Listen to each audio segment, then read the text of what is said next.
కొంచెం ఎక్కువ ఉంది.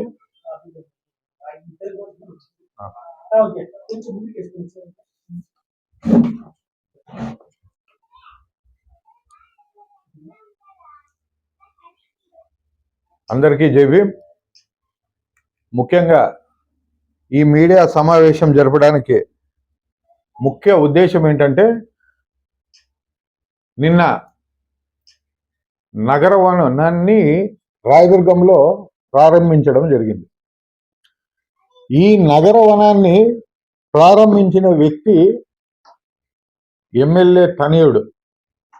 అంటే వితౌట్ ప్రోటోకాల్, అంటే అక్కడున్న అధికారులు ప్రోటోకాల్ లేని వ్యక్తితో ఏ విధంగా ఓపెనింగ్ చేపిస్తారు అనేది ముఖ్యంగా మా క్వశ్చన్.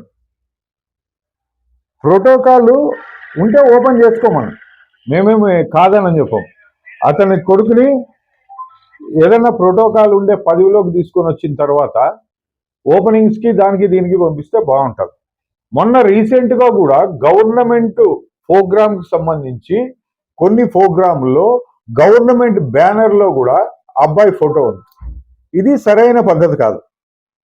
మీకు అట్లా ఏమన్నా ఎక్కడన్నా రాజ్యాంగంలోకి రాసింటే నాకు చూపించండి. రాజ్యాంగం కూడా నా దగ్గర ఉంది. ఆ రాజ్యాంగంలో ఏమన్నా రాసినారా?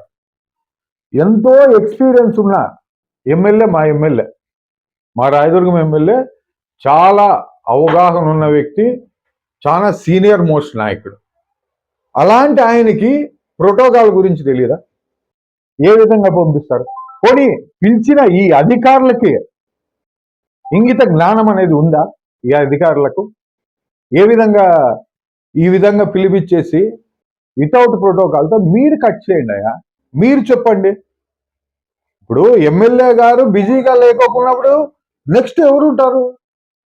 ఉన్న వాళ్ళని పిలిపేయండి, లేదంటే మీరు కట్ చేయండి. మీకు ఆ హక్కు ఉంది కదా, మీకు అధికారం ఉంది కదా.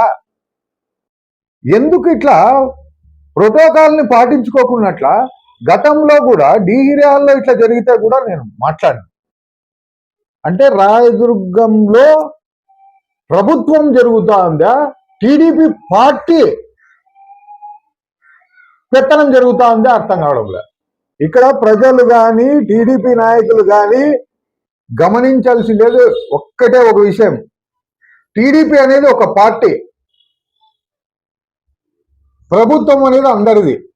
దీన్ని మీరు గమనించాల్సిందేది ముఖ్యంగా.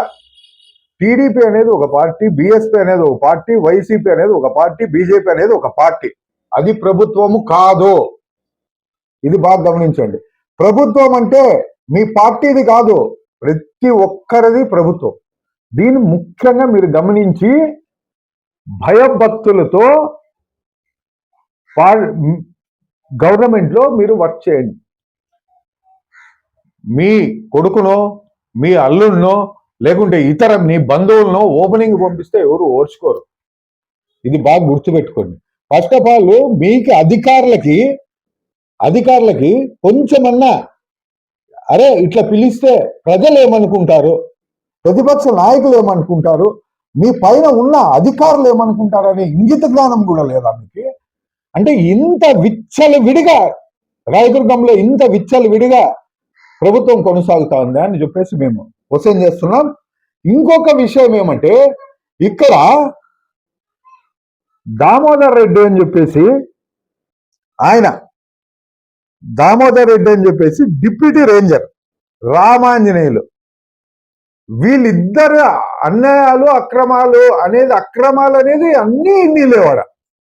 వీళ్ళపైన ఎన్నో కంప్లైంట్లు పోయినాయి. ఇంతవరకు ఎటువంటి చర్యలు లేవు. 2 కోట్లకు పైన అక్కడికి నిధులు వస్తాయి. 2 కోట్ల నిధులు వస్తాయి. ఎక్కడ ఖర్చు పెట్టినారు, ఏమి ఖర్చు పెట్టినారు, ఏ విధంగా ఖర్చు పెట్టినారు? ఈ రోజు అదే రామాంజనేయులు, ఇదే దామోదర్ రెడ్డి కమిషన్ల కోసం కొట్లాడుకొని పంచాయతీల వరకు వచ్చింది రాజకీయం. ఇది పూర్తిగా నాకు తెలుసు. రాయదుర్గంలో జరుగుతున్న ప్రతి అవకతవకలు మీడియా మిత్రులకి నేను ఎప్పుడే కానీ ఎప్పుడే కానీ ఎవరికి చూపిలే. ఈరోజు నాకెందుకో కడుపు మండి చూపిస్తాను. ఇది హార్డ్ డిస్క్, రాయదుర్గం క్రైమ్స్. రాయదుర్గంలో జరిగే ప్రతి విషయము ఈ హార్డ్ డిస్క్ లో ఉంది. ప్రతి విషయము, చిన్నది కావచ్చు పెద్దది కావచ్చు. ఆషామాషిగా అయితే బహుజన్ సమాజ్ పార్టీ ఉండదు.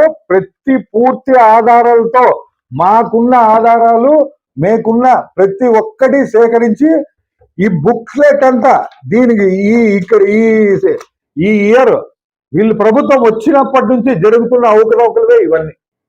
ఇవి ఏదో ఒక రోజు బయట పెడతా. ఇది ఏదో ఒక రోజు పూర్తిగా సినిమా చూపించినట్లు చూపిస్తా. 4 గంటల సేపు సినిమా వేసి చూపిస్తా మీ అవకతవకలు ఏమేమి జరిగినాయనేది. ఎందుకంటే నేను నోరు తెలియకూడదు.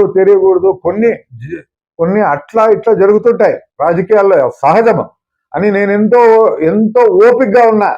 నా ఓపికని పరిశీలిస్తా ఉన్నారు. ఇది సరైన పద్ధతి కాదు. మీరు మార్చుకోండి. మీరు అనుభవం ఉన్న వ్యక్తులు, మీరు మార్చుకుంటే చాలా బాగుంటుంది. అధికారులకు కూడా చెప్తున్నా, మీరు ప్రోటోకాల్ లేకోకున్నట్లు ఎవరిన పడితే వాళ్ళు పిలిచి మీరు దండలేసి శాలువాలు కప్పి రిబ్బన్లు కట్ చేయించినారనుకో, మిమ్మల్ని హైకోర్టులో మాత్రం 100% నిలబెడతా. కలెక్టర్ గారు, మీరు ముఖ్యంగా మీరు గమనించండి. మీ కింద స్థాయి అధికారులు ఈ విధంగా ప్రోటోకాల్ తప్పి చేస్తా ఉంటే ఇంకా ప్రోటోకాల్ ఎందుకు, రాజ్యాంగం ఎందుకు అని చెప్పేసి బహుజన్ సమాజ్ పార్టీ క్వశ్చన్ చేస్తా ఉంది. ప్రోటోకాల్ అనేది ఎందుకు? ఇప్పుడు మేమే పోయి కట్ చేయొచ్చు కదా, ఇతర పార్టీ వాళ్ళు కట్ చేయొచ్చు కదా. ఎవరు పడితే వాళ్ళు ఓపెనింగ్లు చేయడమో, ఎవరు పడితే వాళ్ళు ఫోటోలు వేయించుకోవడమో, గవర్నమెంట్ ప్రోగ్రామ్ అనే దానికి ఒక విలువ లేకున్నట్లు రాయదుర్గంలో జరుగుతుంది. దీన్ని ముఖ్యంగా కలెక్టర్ గారు మీరు గమనించండి. ఈ 2 కోట్లకు సంబంధించి అక్కడ జరిగిన ప్రతి అవకతవకనే ప్రజల ముందుకు తీసుకొస్తా. నేనే అక్కడికి వెళ్తా. మీరు యాక్షన్ తీసుకొని వాళ్ళపైన చర్యలు తీసుకోకపోతే బహుజన్ సమాజ్ పార్టీ మీడియాని, ఇంజనీర్స్ ని అందరినీ తీసుకెళ్లి ప్రజల ముందు ఈ అవినీతిని బయలు చేస్తుందని చెప్పేసి తెలియజేస్తూ జై భీమ్, జై భారత్.